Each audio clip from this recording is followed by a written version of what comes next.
All right. Hey, people, how are you doing? Hey, this is Tapas, and we are with the second session of Deaf Elevate event. I hope you enjoyed the previous session with Maxi. It was wonderful.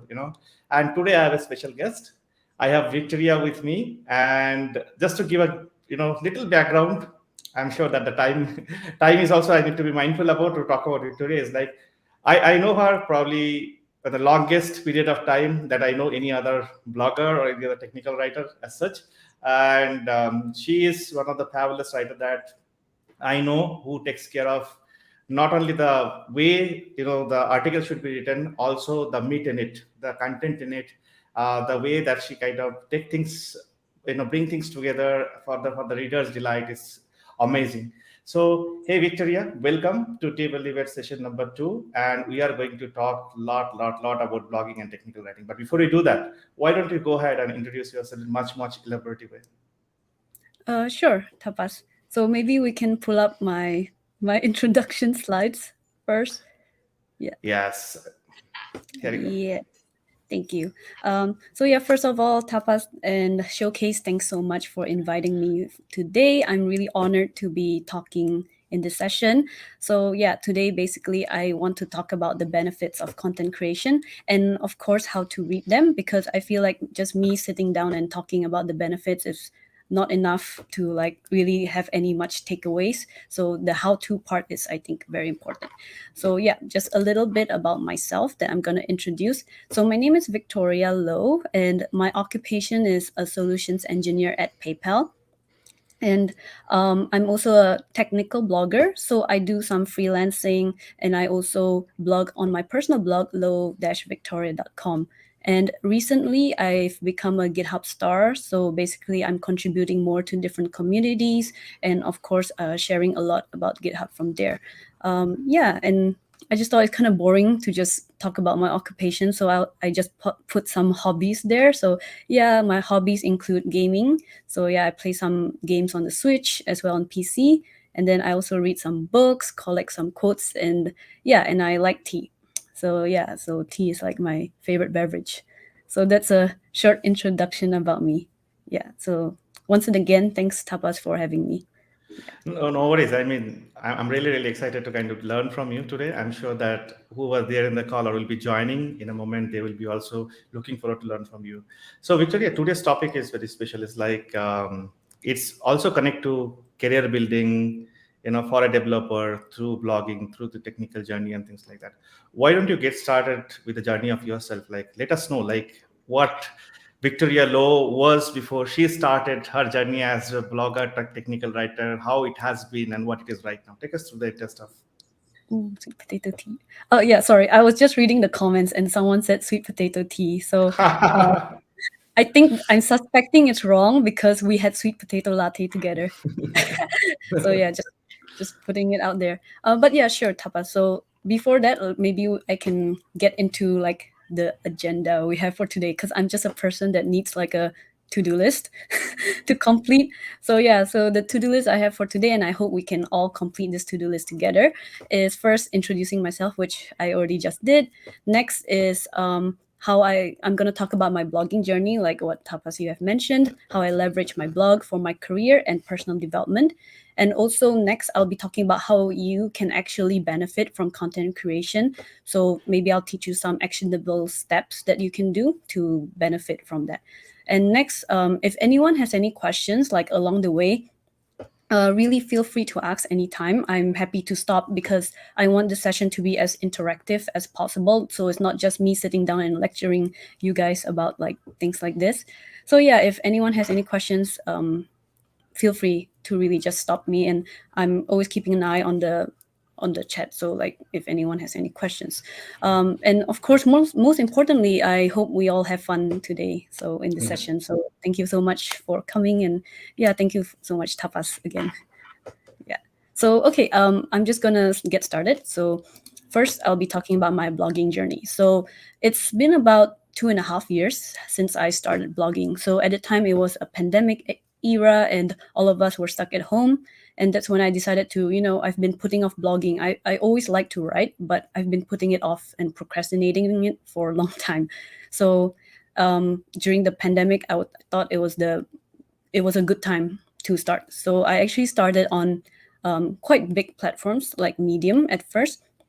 However, Medium was quite like a generic platform. Like there's a lot of readers there. However, it's not really niche and not really targeted for developers. So actually, I put out a lot of articles on Medium and connected with a few publishers there, but it was difficult for me to kind of establish myself as a blogger, as a dev blogger in Medium.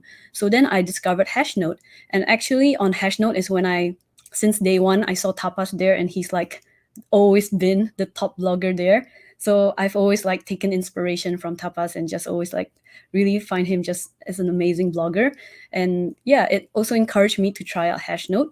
So I tried Hashnote and I tried blogging on this niche developer platform called Hashnote, and that's when I slowly actually developed some following, some audience, and a personal brand.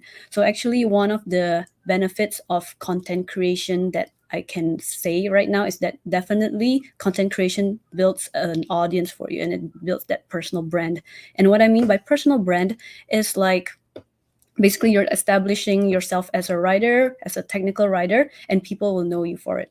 So you become more visible online. And that actually leads me to my second point about Twitter. So before I started blogging, I'm someone who never touched social media. I'm just a very I live in a cave basically. So but because of my blogging, I wanted to engage with my readers, with my audience. So I started using Twitter more often as a way, as a platform for me to engage with my readers. And that actually helped me become more visible online. So there's actually a quote by Jeff Bezos. I don't know if you guys have heard of it. It's like, if you're not visible online, then you're not visible at all. So I think that's very important to establish that online presence.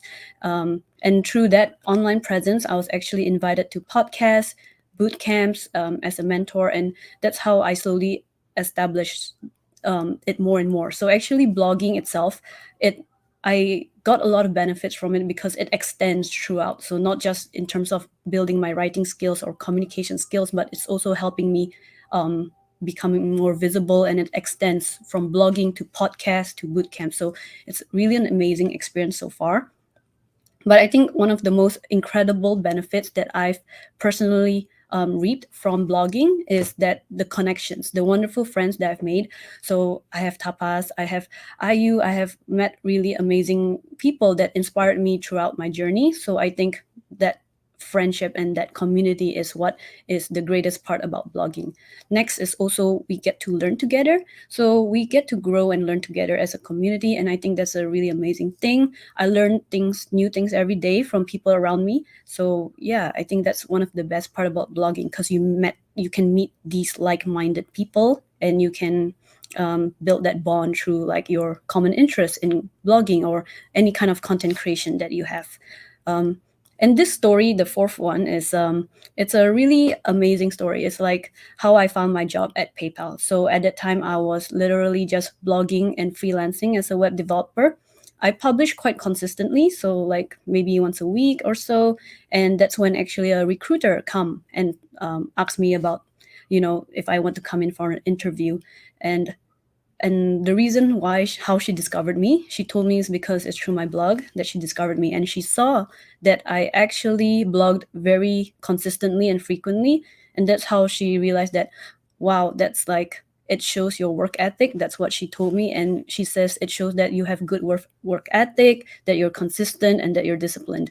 So yeah, that's actually how my job found me. So again, content creation and blogging, it really opens up a lot of doors and opportunities for you just naturally. Because yeah, so just like Masafumi said, if you're not online, you do not exist. So yeah, so content creation actually helps you build your own platform, becoming more visible, and it provides these career opportunities for you. And the fifth point is the most recent award and like opportunity that I'm very honored by, is getting the GitHub Star Award.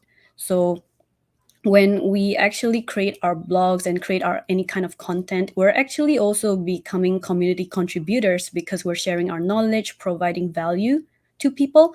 Yeah, so I'm very fortunate that someone actually nominated me as a GitHub star, and I got that award for becoming a community contributor. So again, this is my personal blogging journey. Not everyone will experience all these benefits exactly as mine, but in general, blogging does help you, or just any kind of content creation does help you just gain all that opportunities. Like it's easier to get those opportunities. So yeah, that's kind of how I leverage my blogging to extend to other areas and find other opportunities for me. So yeah, thanks so much. Um, and yeah, maybe Tapas, I can ask you the same thing because you've been my inspiration since day one. So maybe I can ask you like, how has your blogging journey been, and if there's any other benefits that you can maybe add on to my points or share, that would be nice. Yeah, first of all, thanks for taking all of us through this journey. It's been amazing, and I'm sure like this is just the start, right? There are more things that are coming on the way. That I'm very sure about that. Okay, about my journey, probably I will hold it because I'm going to be the speaker in the next session, Yes, which is yes. coming on 24th. So Just a teaser. yeah, but a glimpse of it probably I can actually give is like it's almost the same story. It's like when the pandemic started, I thought of exploring more knowledge sharing, and I was having a lot of notes on my paper and on the readme.md files on the GitHub, and then I thought it's like why not to kind of share them more publicly and bring awareness, and that's why I met you on Hashnode, and we started the journey almost together, and I was kind of very introvert. That's what I would say. I was very shy to kind of come online and do anything. Specifically on Twitter, the only reason I use Twitter is for raising complaint if something is not working, and Mm. tagging those official parties. I never use it for tech as such. But as you said, like connecting to like your audience, your readers, and get to know what they think about your writing and things like that.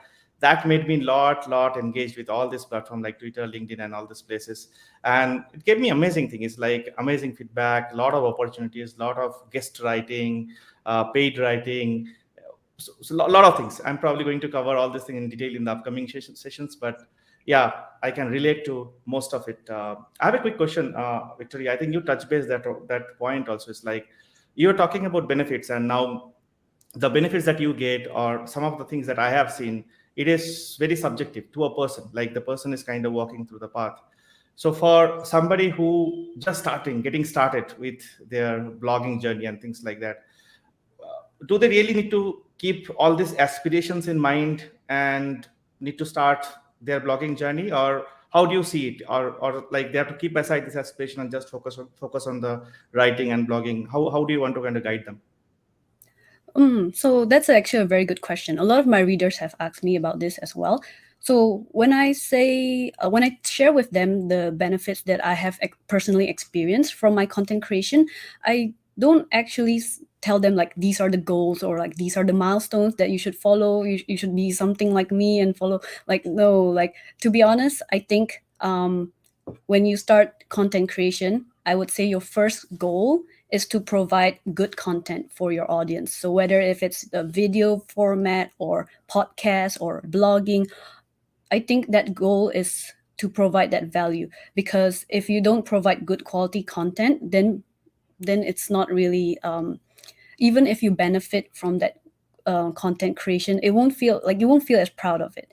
Like I'm proud of my blog because every single article that I write, I felt that it's something that my readers want to read, and it's something that I myself would like look back and oh, I would need to read it myself, as a reference or something. So yeah, I just think it's hard to actually like all these career opportunities, all these benefits that I talked about earlier, like these are things that like it will naturally come. So you don't have to be so worried about, like if you're starting out, if you don't have to be so worried about, oh, maybe my blog is not visible enough, or oh, I still haven't received any opportunities that Victoria talked about earlier. I think that's why I think the main focus is to actually just focus on creating good content for your audience. So that way, the opportunities will naturally come. Yeah.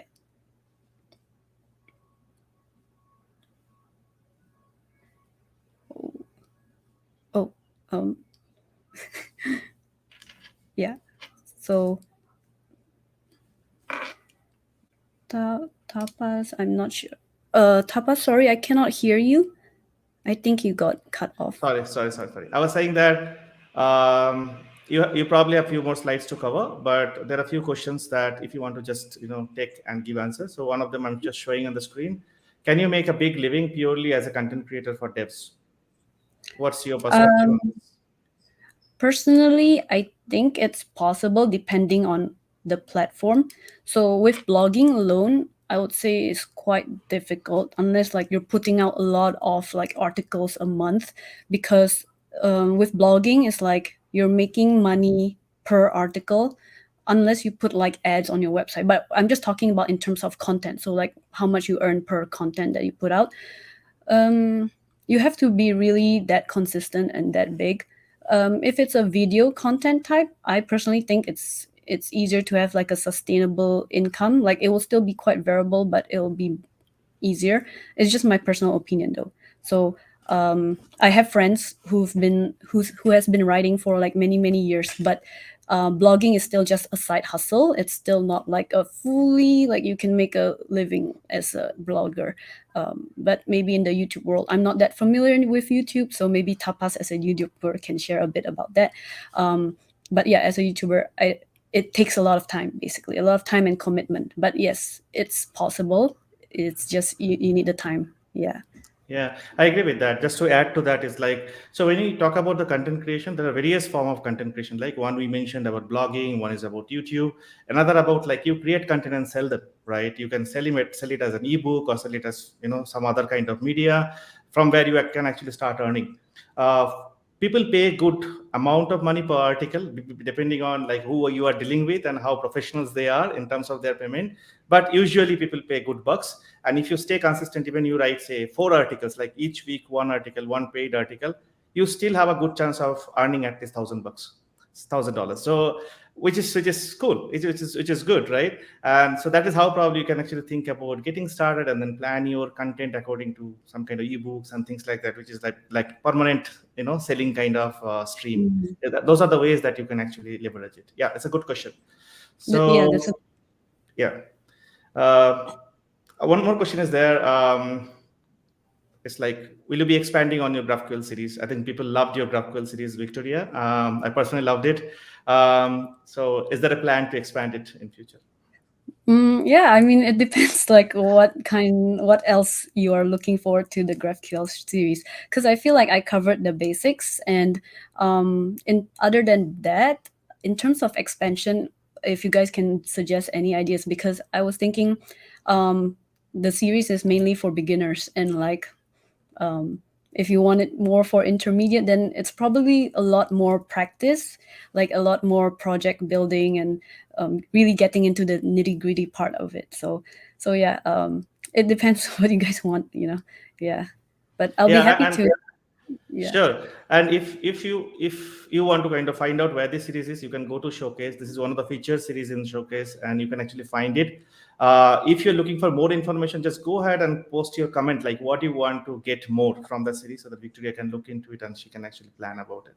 Yeah, so cool. So Victoria, I'll let you kind of go ahead and start, doing your other presentation, other part of the presentation, if you have any, before you go for other questions. Sure. Okay. So, yeah. So now that I've shared with you my journey and like some of the benefits that you could potentially reap from content creation, I was thinking I can maybe show you how you yourself can do it, because I feel like me just sharing with you is, not much takeaway from it. So, yeah. So now I'll show you how you can actually benefit from content creation, how to actually do that. So, of course, everyone's journey is different. Every individual probably have a different way of content creation, but I find that like these general tips is like a good way for you to start. So for anyone to start content creation and actually develop a good audience for it. So the first thing I think I emphasized this enough is to be consistent. So a lot of my readers, they want to start blogging, and they they started, but they said they find it hard to maintain for a long time.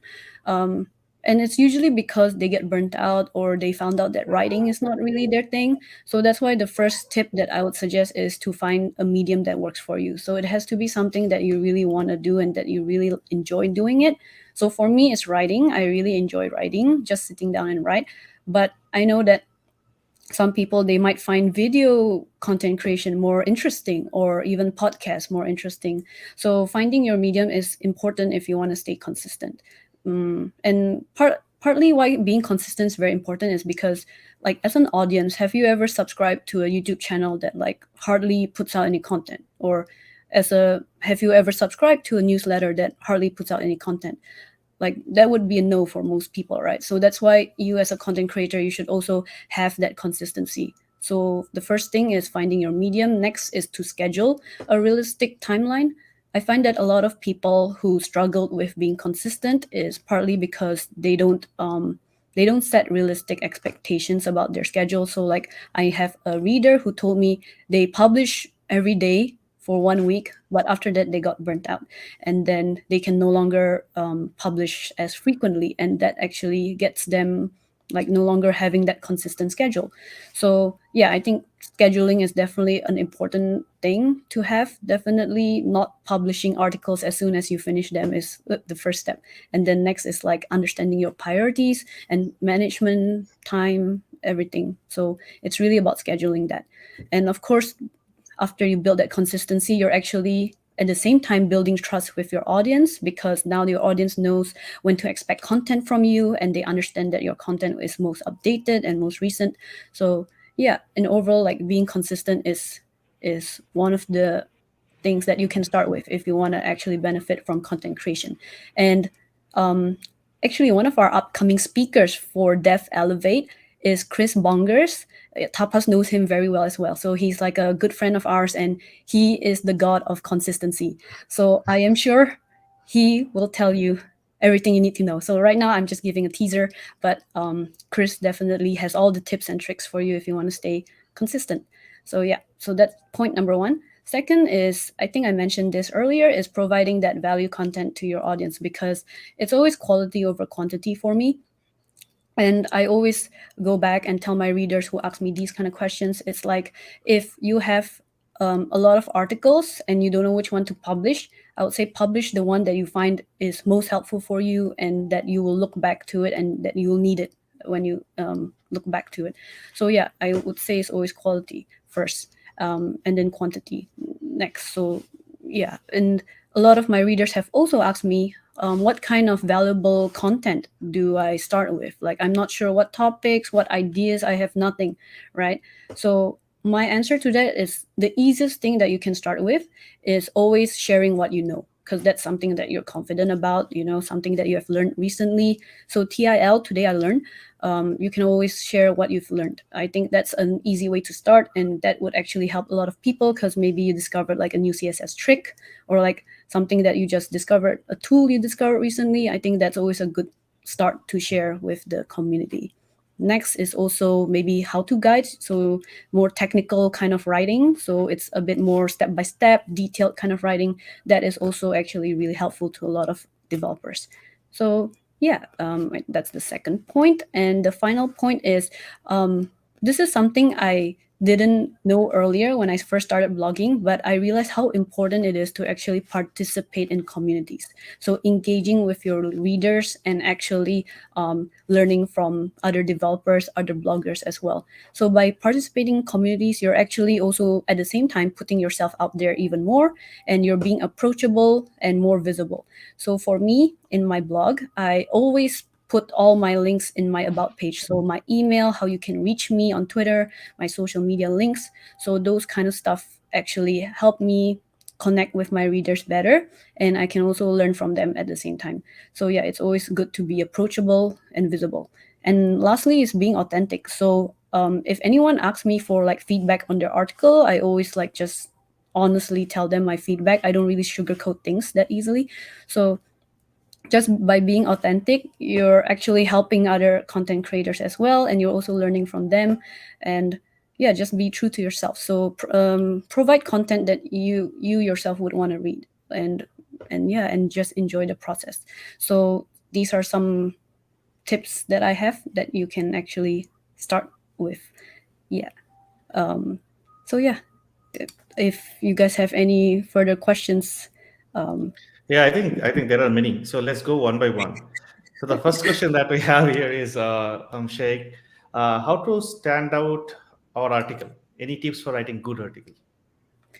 I actually have, I don't want to brag, but actually I have a blogging tips series.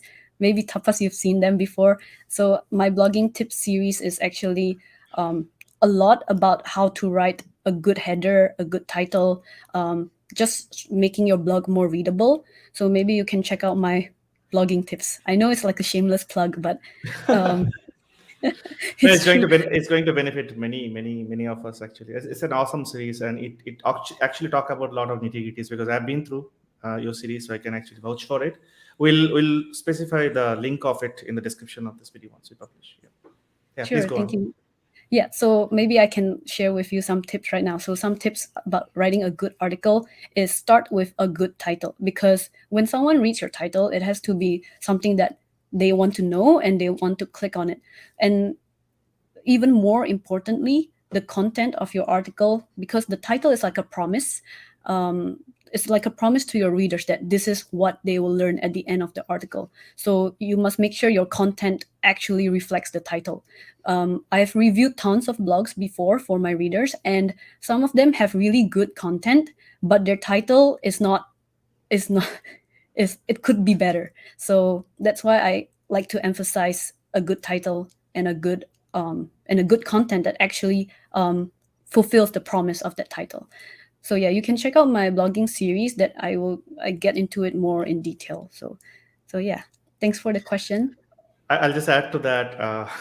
So, Yeah, please. for example, if you're writing like explain something like I am five, and if the article is written such a way that even a technical person is not able to understand, I think you are breaking that promise that Victoria is talking about. When you're saying that, explain something like five, you really have to think it should not be a clickbait, right? If somebody is going and then they're getting upset, they're probably not going to return back to your blog again. If that happened, so to really make sure that you're fulfilling that promise. Okay, good question. So there is one from Sari. How to overcome writer's block? Mm, here's another shameless plug, but I have written an article, 6 ways to overcome block. So yeah, I would say we all experience writer's block, obviously, but I think the main way for me, at least, to overcome writer's block is I read more. Because when you're reading from other content creators, you're reading from other blogs, you're actually also gaining some inspiration from them. So that's how I essentially kind of overcome writer's block. And I don't get it as often as people say they do, partly because I read on a daily basis. So I would say if you want to like totally prevent writer's block or anything, then reading more frequently actually helps, because you read a lot and then you get inspired by all these writers. So maybe Tapas can also add to that as a. Yeah, I completely agree with you. So reading is basically is a very good tool for writers. It's not just about writing. The more you read, the better you write. It's as simple as that. Because the reading gives lot of different kind of perspective, and even if you feel like how some people would have naturally written something, and you discover that while you're reading it, and you don't copy, but you try to adapt that style somewhere, try to figure out like where is the gap, can I just try to fit into that. So a lot of things, a lot of angles kind of come into that. So yeah, I agree with that completely. Thanks for taking that question. Yes, thank you for the question. Okay, there's one more from Jason. He is asking like, what are your favorite content creators? So from the top of my mind, Tapas, and then Chris, and then Kathleen Pitt, and then Marco Danick, and Idris. He's also really good. So yeah, and recently I would say IU is also a favorite, because she's also my friend and I really support what she's doing. So IU is also a favorite of mine. And what's amazing about IU is like she's a woman in tech, and English is not even her mother tongue. Yeah, she actually put that on the chat. English is not even her mother tongue, but she's actually improving really well. And yeah, I just really support her blog because of that. So yeah, thank you for the question. Maybe Tapas, actually, you can also share who are your favorite content creators? Yeah, I think there is a common circle that you already named. Definitely starts with you, Grace, Idris. There are a few folks who write on Free Code Camp very daily. So if you go to them, there are the content creators. The content creators are they're amazing. On those. So yeah, there are varieties about Maxi is one of them. He's picking the technical points and writing about it. It's really cool stuff. I just projected IU's question. I think this is very relevant. Like, what's your tips for this kind of thing? Like, English is not my mother tongue, so writing more technical articles is still a challenge. Do you have any tips for writing technical content? Do you have to use your many technical jargon on that? Okay, yeah, sure. Thanks for the question. It's very relevant. So a lot of my readers, they're also from countries where English is not their mother tongue. So actually, writing technical articles is easier than writing non-technical articles if your English is not your first language. So um, because writing technical articles is more objective in a way, so you don't have to use like pretty vocabulary or anything. But if you want to write more technical content and you think it needs improvement, I'd say the first tip is to read more technical content, because if you're reading more of that, you're actually learning how the writer writes, kind of, and you're learning how to actually articulate like complex concepts, and you're learning all those things. And You mentioned, are you about, do we have to use many technical jargon? So I would say it depends on the article. If the article is really technical and you expect the readers to be at a certain level where they understand these technical jargons, then yes, you would have to use it. But if you're writing something for like beginners, then maybe not as much. So yeah, it really depends on the level of the article. But I'd say the first tip is to read more. And second, I would say ask for feedback. So this is actually something that when I first started out, was quite intimidated by. Like, I don't dare to like reach out to people, ask for help. I'm a girl that lives in a cave. So that's why if you ever need any feedback or anyone to review your work, feel free to ask me, ask any content creator that is approachable. They'll be more than happy to help you. So yeah, that's my next tip. Good, Maybe thank you. Tapas, you can add to that. No, I echo what you said. Coming from the similar background where English is not the first language, I echo what you say. By the way, I just want to mention as getting an opportunity, like, so part of Daily Debate program on Showcase, the one of the objective is that you start breaking those barriers, right? If you are a first time, you're thinking about content creation, thinking about taking this journey that Victoria is talking about, take the step now, and it will be a really good thing to put this into practice, building a habit, and then start from there. So make use of this event. I just wanted to kind of call out. I'll go to the next question, which is again a great question, I feel, from Mudit. It's like, how do we choose on which topic we should write? How do we research? So yeah, this is actually part of my point of being authentic to yourself as a content creator. Is you should write about topics that you yourself is interested in. Like, if you're interested in a particular topic and you're curious about it, you should write about it. Or if you have something that you want to just yourself to learn more about, or you want to find out, then you should write about it. Or if there's something that you want to share that you think like you're confident in sharing and you think people should know about this, then you should share about it. So it should be your writing kind of reflects who you are, your identity. So it should be on a topic that you are interested in. If you choose a topic for the sake of, oh, because it's trending, because it's hot, um, it's okay, I guess. But it's not my motto. Like, me personally, I want to write topics that I myself like to read about. So yeah, that's my take on it.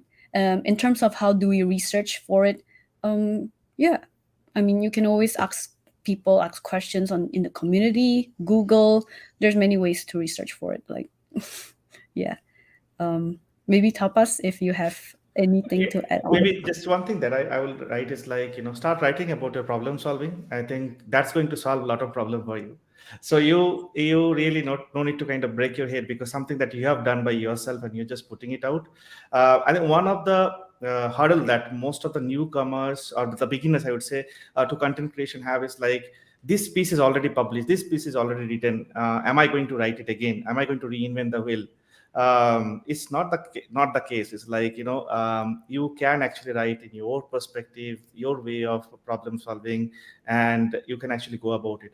About doing research, what I personally do is, like, for example, if I have to write about something, let's take maybe JavaScript map and set, for an example. There are tons of articles around there. What I do is basically take a problem with map or set, do that problem on VS Code, try to execute that what I have learned, and try to see like what MDN is saying, or what JavaScript info is saying, what free code camp is saying, the top article of free code camp saying, what is my gap of understanding? Have I covered everything? I have to learn more. So if you see, you have a chance of doing 1 plus 1 greater than 2. So you have learned something, plus also you're getting some cues from the whole over the world. Now at this point of time, you're going to produce the best article on that topic. Maybe tomorrow somebody will beat you, perfectly fine, but at this point you're going to make that happen. So that's the way I generally go about research. Oh, actually, I have something to add on to that too. Like, thanks for that Sure. very good point. A lot of my readers also ask, should I write articles that people have already written about, right?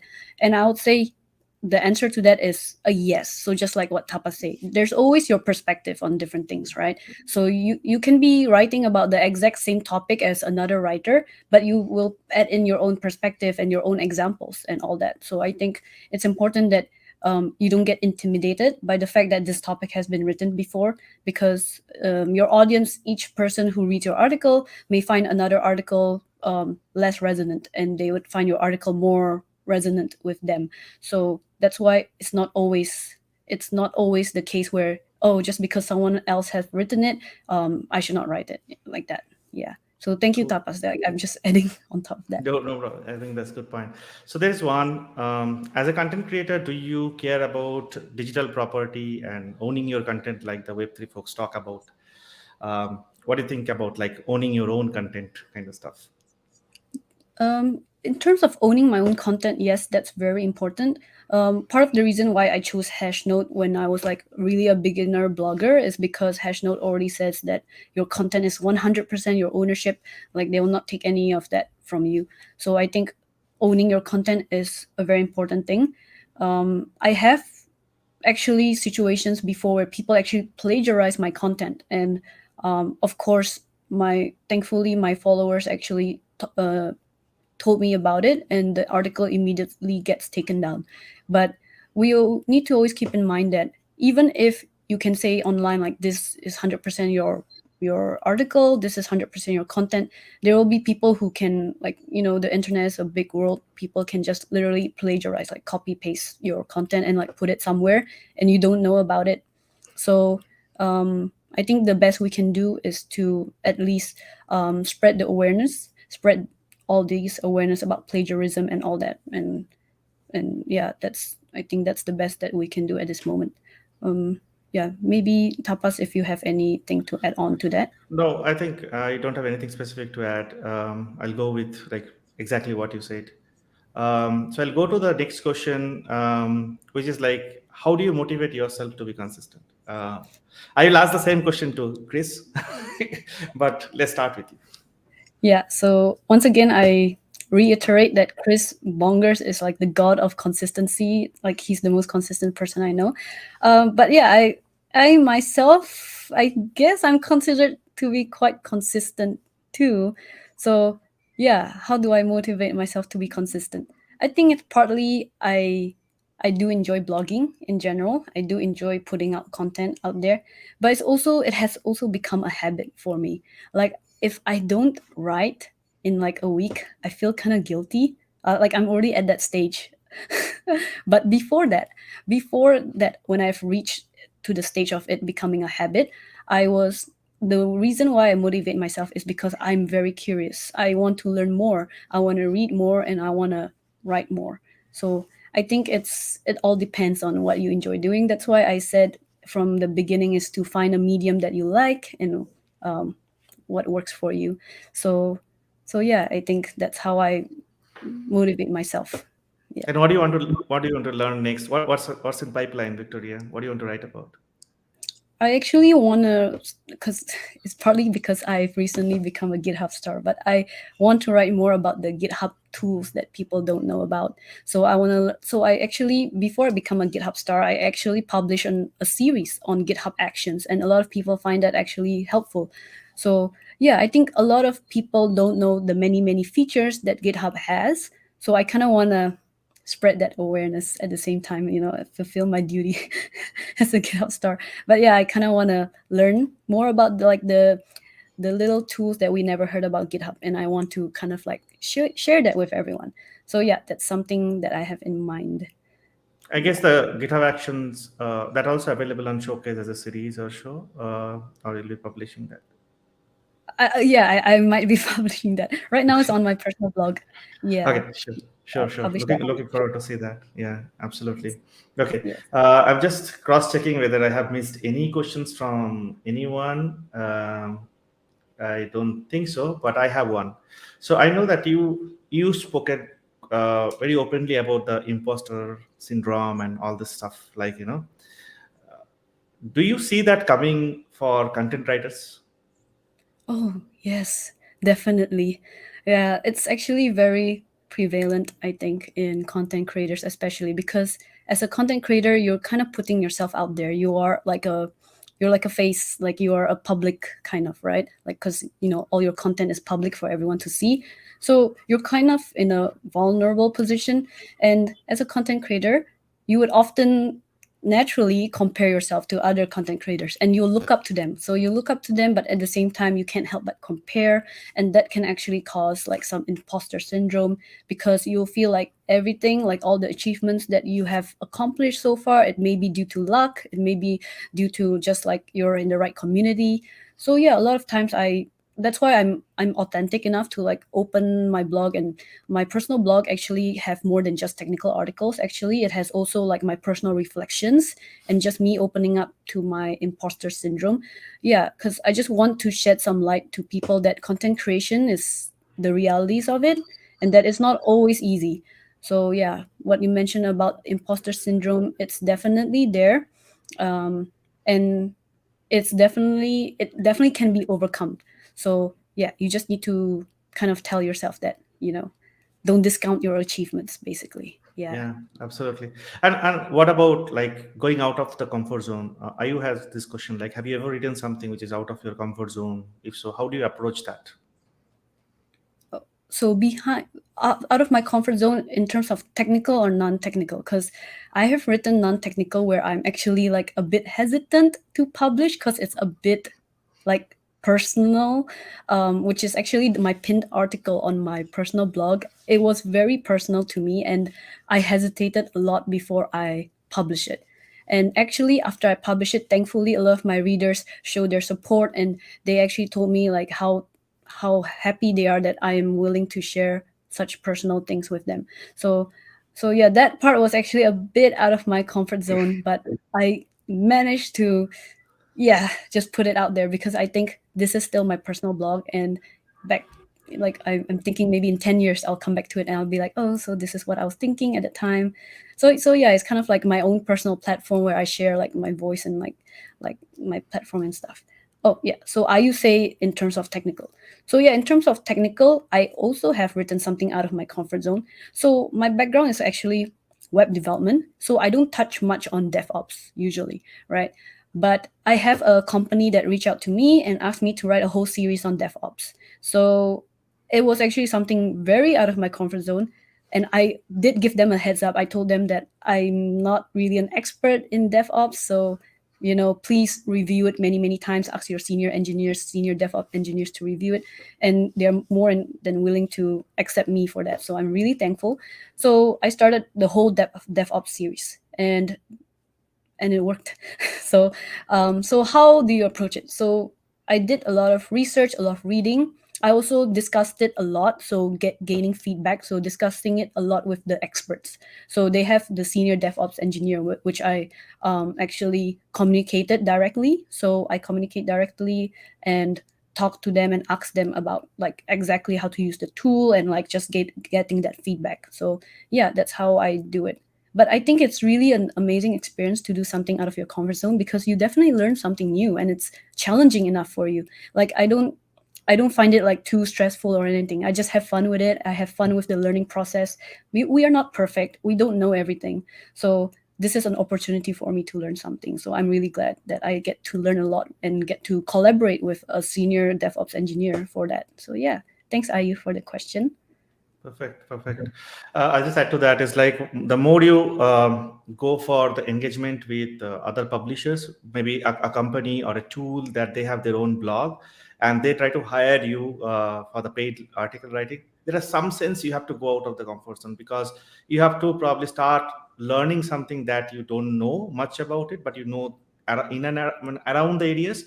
So you have to put your foot forward to learn about it and kind of start doing it. So I guess it is kind of given for the content creator for their expansion, that they have to go out of comfort zone technically. Yeah. So the next question, I think favorite has something to say. So I don't know if you are experienced this, but how would you suggest for someone to get back to writing after not writing for a very long time? Yes, so first of all, hi Favorite. Nice to see you here. So yeah, Favorite has been a true friend of mine since the very beginning. I started blogging, so I'm really grateful for Favorite. Um, so yeah, Favorite, your question is very valid. I have experienced this before actually. So I actually took leave for like 2 weeks before, and I didn't write at all. Like I told myself not to feel guilty and just not write. And my close friends probably know this, but after those 2 weeks, I was telling them like how difficult it is for me to just start writing, because I'm so lazy and I'm just so in my holiday mood and like nah, I don't even I don't even want to write or do anything or even get out of my bed. But yeah, so how would you suggest? So what I personally did is like I really set a time. I set a time where I would sit down and write. And I made sure I really sit down and write at that time. So I told myself by Sunday, I will write one article. And that's how I did it. Obviously, maybe I'm sure different people have different ways. But for me, by promising to myself like that time, that date, and like that exact moment, it kind of worked for me. So yeah, I don't know, maybe favorite you can try. Or Good, good. tapas, you can also try. I don't stress myself too much. So, for example, I've not written too many articles on my blog in last 3 months, but I have produced videos. For example, I have did an Mm. alternate way of content creation. I have written for other publishers. May not be for my blog, but I have kind of got that satisfied juice out of me some ways. So I can understand what you're getting it, Victoria. Yeah. Okay, so there is one more question, interesting one. Do you still have resume now that you have a personal blog? For that question, I'll say yes and no. So, of course, I have my old resume, but I haven't updated it. So, yeah, that's something that thanks Nas for reminding me, because I definitely have to update it. I think it's been very, very old. But yeah, I don't like put my resume out in the public much anymore. I kind of like show my blog as my personal brand now. So usually people or who visit my blog, people who want to recruit, like they would see my blog and they would already know what I'm doing. But yeah, thanks for the reminder. I need to now update my resume, like my professional. Yeah, Cool. yeah, Yeah, by the way, not promoting, but you can still check out Resume 2.0 on Showcase. If you're talking about resume, I just got it in my mind. It's like on Showcase, you can actually yeah. start building your resume from nowhere, right? With all the contributions that you're making all around, and it's just going to create for you. So if you haven't checked it out, it's good time that you can check it out. There's one question from Mustafa. Sorry, Mustafa Rumi. This, you are a solutions engineer at PayPal. So do people at your company talk about? Um, I don't know if I should answer this question. Yeah, you can probably, if you don't want, yeah, please stay away from it. Yeah, I will Uh, just say no comment on this question. yeah, Yeah, sure. I'm scared about compliance and all that. I mean, I don't know. I get that. I get that. Okay. Yeah, Sounds good. I don't see any more questions on the chat box, but you can still actually come with your questions. And if in next couple of minutes we are reading through, we'll definitely get the answer over here. But once the video is available on Showcase YouTube channel, you can go ahead and put in the comments what your questions. And Victoria, make sure to watch out once it published so that you can actually get back with answers. And you can also DM Victoria if she is free and she can actually get back when she wants, right? So yeah, these are the Yep. links. So actually, I just showed you. So these are my links, my showcase link. Feel free to visit, and my socials is on Linktree. And if you have any further questions after the session, feel free to email me. So the thing with my email is sometimes, like from random people, it might go to the junk. So if you notice that I don't reply for like more than 1 month, then it's more than likely it's in my junk, and I don't check my junk that often. So just a heads up for anyone who's like emailing me, because I get a lot of emails every day. So yeah. And also just want to comment on favorite, like he said he needs to find back that motivation. So yeah, favorite, if you want, I can maybe remind you in 1 week, see if you have written or not. So yeah. Jason, yes, I actually still use Hotmail because it was the very first email I created when I was in primary school. So this is my OG email. Yeah. Awesome, awesome, great. Yes. Yes. Thanks a lot, Victoria, for sharing this wealth of information with us. And I'm sure that we are going to kind of keep in touch in several ways to learn more from you. And folks, if you are watching this, please make sure you like this video and you subscribe to Showcase YouTube channel, because we have many more exciting sessions coming as part of Dev Elevate event, and we're going to cover all sort of angles of technical writing, blogging, career around that, whole sort of journey, consistency, all these do's, don'ts, a lot of stuff to cover, right? So I'll make sure that it happens, and you make sure that you subscribe and stay tuned to that.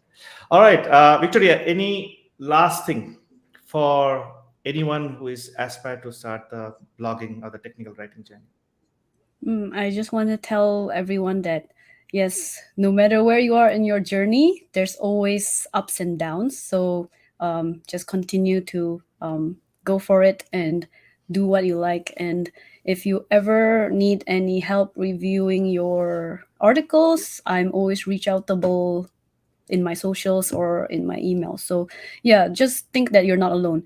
I feel like when I was first starting out, I thought I had to do this alone, but it's actually a whole community of us. There's a lot of people who are willing to help you, like the Showcase community, Twitter, anyone. So yeah, so don't feel like you're alone and just stick to it. And I just want to say thank you for listening, and thank you for coming. This is my first time probably showing my face, so now you guys know that I'm not a 2D avatar. Yeah. So Yeah, yeah, it's thanks. confirmed now. That's true. Yeah. Thanks a lot, Victoria. Again, have a great day. Have a good night. We'll catch you soon again. Thank you, everyone, for joining. Have a great Thank you, day. Tapa. Bye-bye. Thank you, Bye. everyone. Bye bye. Thank you.